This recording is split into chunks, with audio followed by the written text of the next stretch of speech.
You got the state breakdown with 10 in Florida, and then the other 6 are just spread out all over the place, no more than 1 in any other state. So that seems to be stronger for Norvell than it's been with these other classes that he stayed in state.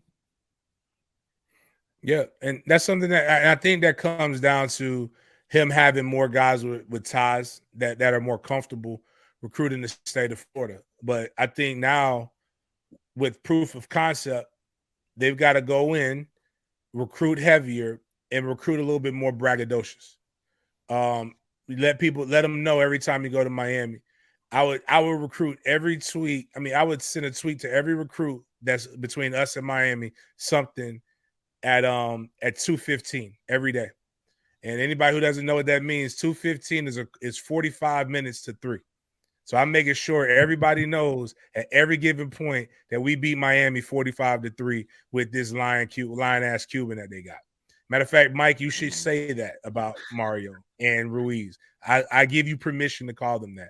I would say we beat G5 Billy up, and it's going to get worse. And when you get a chance, I think if Mike can could channel that. I know Florida State fans don't want to hear this, but he needs to channel the spirit of Heartless Jimbo.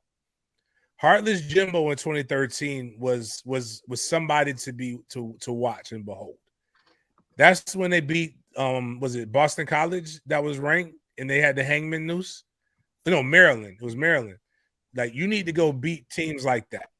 Everybody should be like, if we get up on LSU, bump a pitch. Go 5 tight ends if we got to.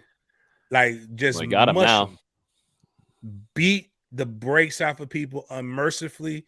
And then what you start doing is you start telling them, hey, I know you're looking at a couple different places.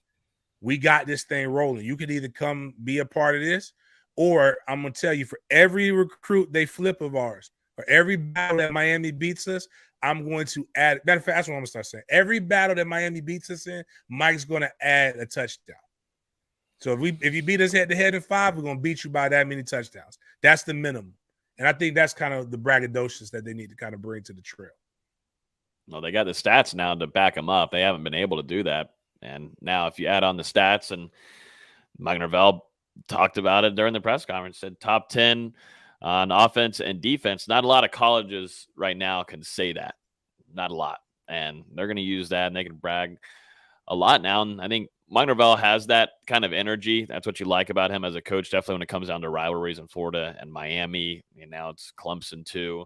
You know, those games are extremely, extremely serious to him. And, you know, he came away with two of those wins, at least the rivals. And then, you know, you came away with a close loss there to Clemson. You know, I think too, if Florida State's fully healthy in that game, I think it's a different result. And if DJ doesn't have the best game of his career against FSU, that doesn't happen. But, you know, it just ends up being some bad luck sometimes for FSU. But, you know, now they got the stats to be able to back this up, and you're bringing back your star quarterback next season. It should improve even more. And you can run 3 tight end sets now, James, with what kind of product they're going to be having with Coach Thomas. And you got Jaheim Bell, and then you landed Kyle Morlock in the transfer portal, 2 guys that will make an immediate impact for Florida State next season. And Mike Norvell calling Jaheim Bell one of the most explosive players in college football. You add that alongside Trey Benson and Jordan Travis, who have shown us that, you can also claim them as being one of the most explosive players in college football. That offense, and we'll talk about it a ton once we get out of this bowl game, of how ridiculous this offense could be going into the next season. The big question mark right now might be defense, but you're still waiting on Fabian Lovett and what Jared Verse end up doing here.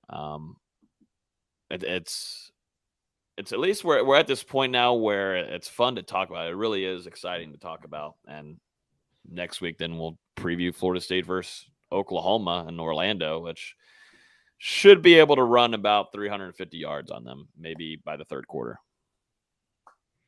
Yeah, they are not stout up front and do not have a good run defense in particular, or any level of defense.